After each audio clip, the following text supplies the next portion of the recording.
السلام علیکم ناظرین، میرا نام ہے مراد علی اور آج کی اس ویڈیو میں ہم آپ کے لیے ایک اور ریویو لے کر آئے ہیں۔ یہ ریویو ارطغرل غازی ایک سیریز ہے، سیزن نمبر 5 ایپیسوڈ نمبر 3 کا ریویو لے کر آئے ہیں۔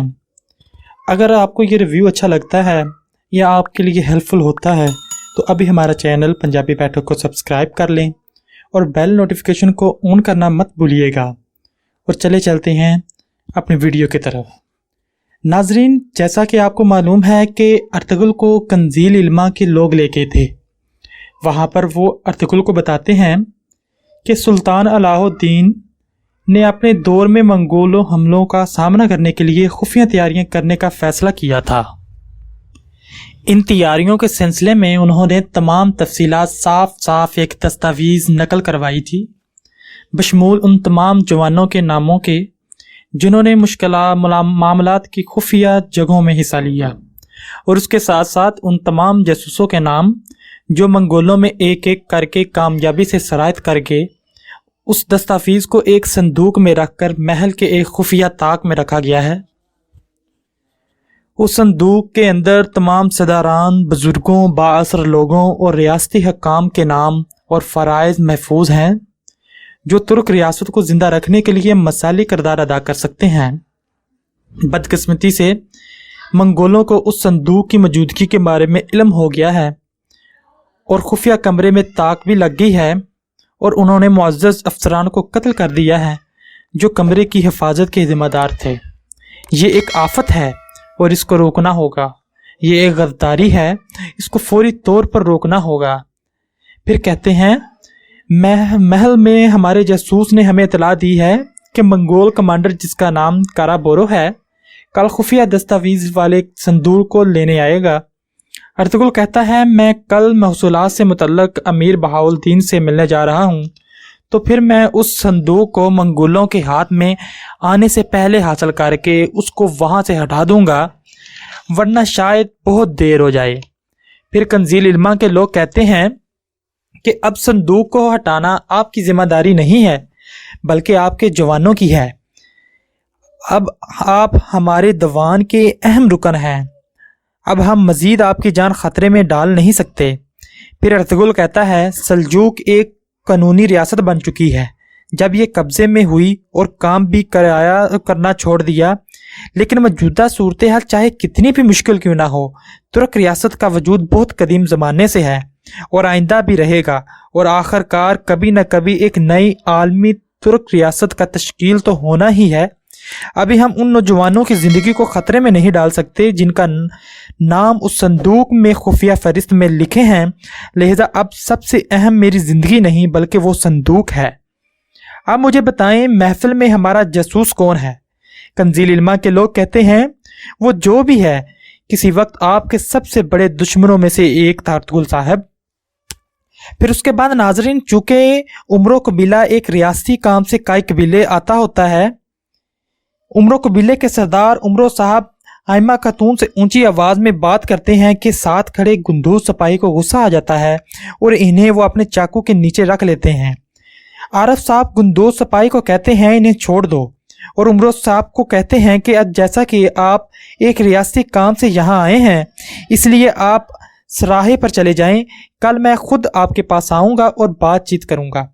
پھر وہ لوگ سراہے کی طرف چلے جاتے ہیں اور حائمہ خاتون گندوز سپاہی کو مرضی کی خیمے میں بلاتی ہے۔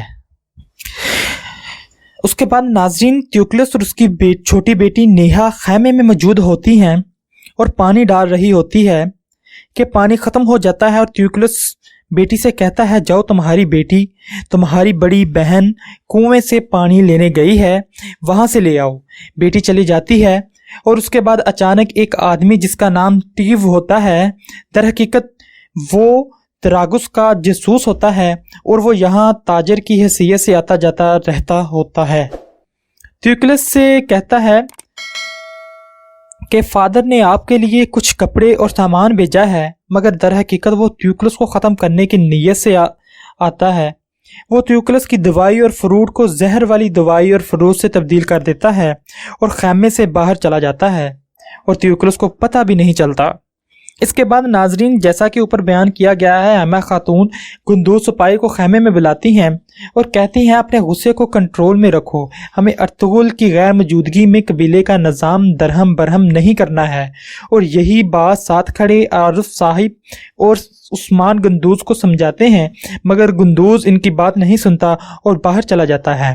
ادھر عمرو قبیلے کا سردار عمرو صاحب سراہے پر پہنچ جاتے ہیں، کیونکہ ان کی طبیعت ناساز ہوتی ہے تو اس لیے وہ اپنی بیٹی البا خاتون کو حکم دیتا ہے کہ ریاست کے حکم کو بجا لانا چاہیے، ہماری جانیں کیوں نہ چلی جائیں۔ البا خاتون کہتی ہیں، بابا آپ پریشان مت ہوں، یہ معاملہ سنبھال لیں گے، آپ فی الحال آرام سے لیٹ جائیں اور آرام کریں۔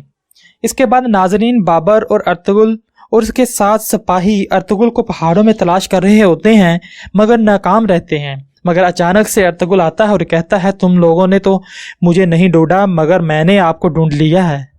اور ارطغرل ان سب کو کہتا ہے، پہلے ہمیں ایک فریضہ سر انجام دینا ہے۔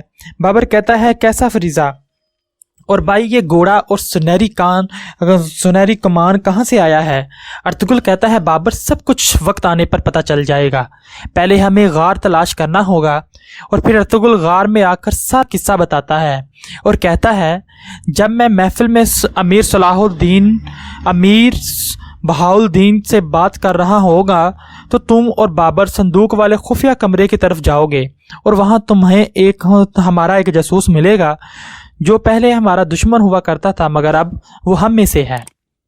اس کے بعد ناظرین، ایما خاتون اور اس کے ساتھ مدد کرنے کے لیے اس کا بیٹا سامچی دسترخوان پر کھانا کھا رہے ہوتے ہیں، مگر ساتھ بیٹھے گندوز کہتا ہے کہ وہ خاتون کتنی خاموشی سے ہمارے قبیلے میں آتی ہے اور ہمارے قبیلے کی طاقت کا جائزہ لیتی رہتی ہے، مگر ایما خاتون گندوز کو سمجھاتی ہے کہ وہ خاتون نے جو کیا وہ درست نہیں ہے، مگر ہمیں اپنے سردار ارطغرل کی غیر موجودگی میں قبیلے میں جھگڑا نہیں کرنا چاہیے، اور تمہیں پتہ ہے کہ اس سے خون ریزی بھی ہو سکتی ہے، اور ویسے بھی ہمیں اچھا نہیں لگتا کہ ہم اپنے ہی ریاست کے آدمیوں کا خون بہائیں۔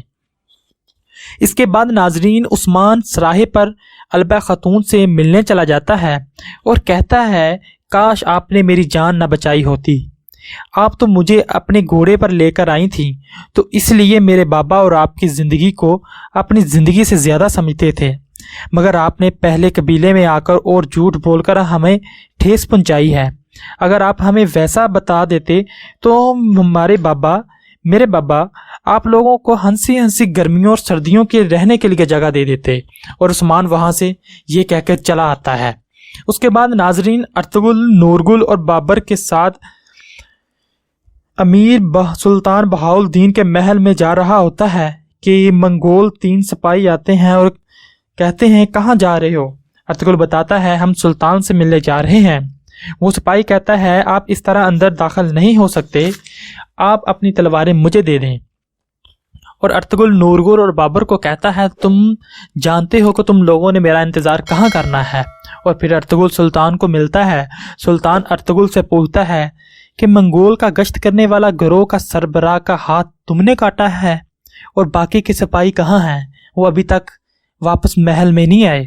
ارطغرل کہتا ہے، بغیر اجازت میرے خیمے میں اندر داخل ہو گیا تھا وہ، اور میرے مہمانوں سے بدتمیزی کی، اور میں نے وہ کیا جو مجھے ضروری لگا۔ اور اس کے ساتھ نورگل اور بابر اس جاسوس کو ڈھونڈتے ہیں جو اب ان میں سے ایک ہے، اور ان لوگوں کو وہ خفیہ کمرہ مل جاتا ہے اور وہ جاسوس بھی مل جاتا ہے۔ وہ جاسوس کا نام مرگن ہوتا ہے۔ اور پھر بابر کہتا ہے، مرگن ہمیں صندوق والے کمرے میں لے جاؤ۔ مرگن کہتا ہے کہ امیر بہاؤالدین نے وہ صندوق حاصل کر لیا ہے اور منگول کمانڈر کاروبورو کو دینے کا ارادہ کیا ہے، ہمارے پاس وقت بہت کم ہے، آپ یہ خبر ارطغرل کو بتاؤ۔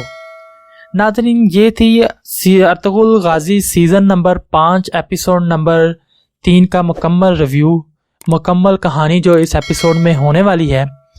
اگر آپ کو ہماری یہ ویڈیو اچھی لگی، آپ کو یہ انفارمیشن اچھی لگی کہ کیا اس ایپیسوڈ میں ہوا ہے، تو ابھی ہماری ویڈیو کو لائک کر دیں اور چینل کو سبسکرائب کر کے بیل نوٹیفیکیشن کو آن کر دیں تاکہ ہر اپلوڈ ہونے والی ہماری ویڈیو آپ کو بر وقت پہنچتی رہے. شکریہ.